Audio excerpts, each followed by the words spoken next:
یہ آل India radio کا سری Nagar station ہے۔ اب آپ خبریں سنیے۔ جاپان کے وزیر اعظم کیشیدا فومیو آج صبح بھارت کے 2 روزہ دورے پر نئی دلی پہنچے۔ الیکٹرانکس اور آئی ٹی کے وزیر مملکت راجیو چندر شیکھر نے ان کا استقبال کیا۔ بطور وزیر اعظم کیشیدا فومیو کا یہ بھارت کا دوسرا دورہ ہے۔ جاپانی وزیر اعظم نریندر مودی کے ساتھ بات چیت کرنے والے ہیں، جس دوران باہمی دلچسپی کے 2 طرفہ اور علاقائی امور پر تبادلہ خیال کیا جائے گا۔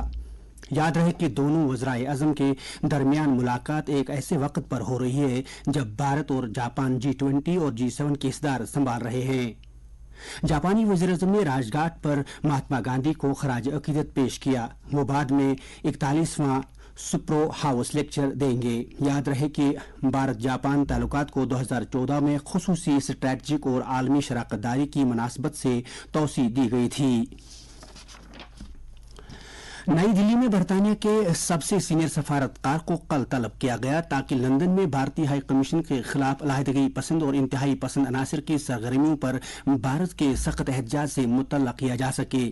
وزارت خارجہ نے ایک بیان میں کہا کہ برطانوی سرکار کی طرف سے کسی بھی طرح کی کوئی سیکورٹی نہ ہونے کی بنا پر جواب طلب کیا گیا ہے، جس کی وجہ سے یہ عناصر بھارتی ہائی کمیشن کے احاطے میں داخل ہوئی۔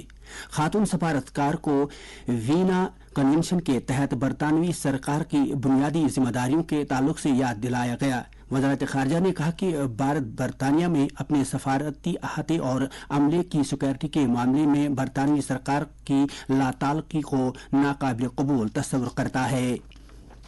لیفٹیننٹ گورنر منوج سنہا نے کل سری نگر میں انڈیا UAE سرمایہ کاری اجلاس سے خطاب کیا اور متحدہ عرب امارات اور ملک بھر کے کاروباری مندوبین سے گفتگو کی۔ لیفٹیننٹ گورنر نے جموں کشمیر کے مختلف شعبوں میں نجی اور غیر ملکی سرمایہ کاری کے دائرۂ کار پر روشنی ڈالتے ہوئے کہا کہ یوٹیک نے حالیہ برسوں میں اصلاحات کے شعبے میں متاثر کن پیش رفت کی ہے اور ترقی کی رفتار جموں کشمیر کو اپنا سرمایہ کاری کی ایک پرکشش منزل بنا رہی ہے۔ انہوں نے کہا کہ وزیر اعظم نریندر مودی کی رہنمائی میں جموں کشمیر یوٹی نے بنیادی ڈھانچے کی ترقی کے اہم پروگرام، ہوائی اڈوں کی جدید کاری اور توسیع، کاروبار کرنے میں آسانی کے لیے ریل نیٹ ورک اور شاہراہوں کی طرف نمایاں پیش رفت کی ہے اور تیز رفتار اقتصادی ترقی کو فروغ دیا ہے۔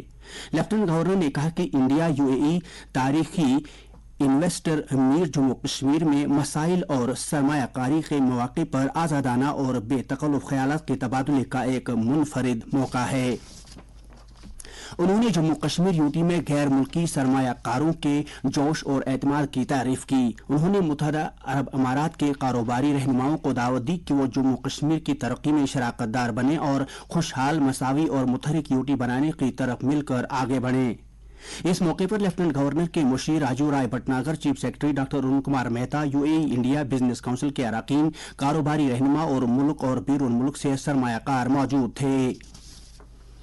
سمارٹ سٹیز کے حوالے سے حکومت کے مشیر کشو ورما نے کل سری نگر شہر کے کئی علاقوں کا دورہ کر کے سمارٹ سٹی سری نگر پروجیکٹ کے تحت جاری کاموں کا معائنہ کیا۔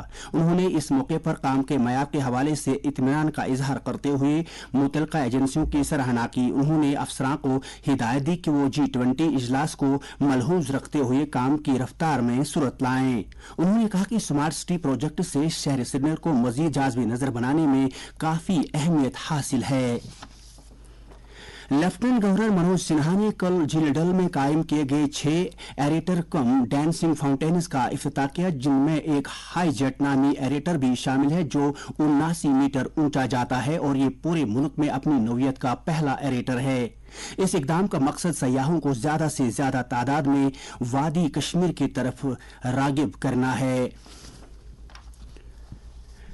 سری نگر کی زبرون پہاڑیوں کے دامن میں واقع ایشیا کا سب سے بڑا باغ گلالہ کل سے عوام کے لیے کھولا گیا۔ یہ رسم لیفٹیننٹ گورنر منوج سنہا نے انتظامیہ کے اعلیٰ عہدیداروں اور متعلقہ محکموں کی سینئر افسران کی موجودگی میں انجام دی۔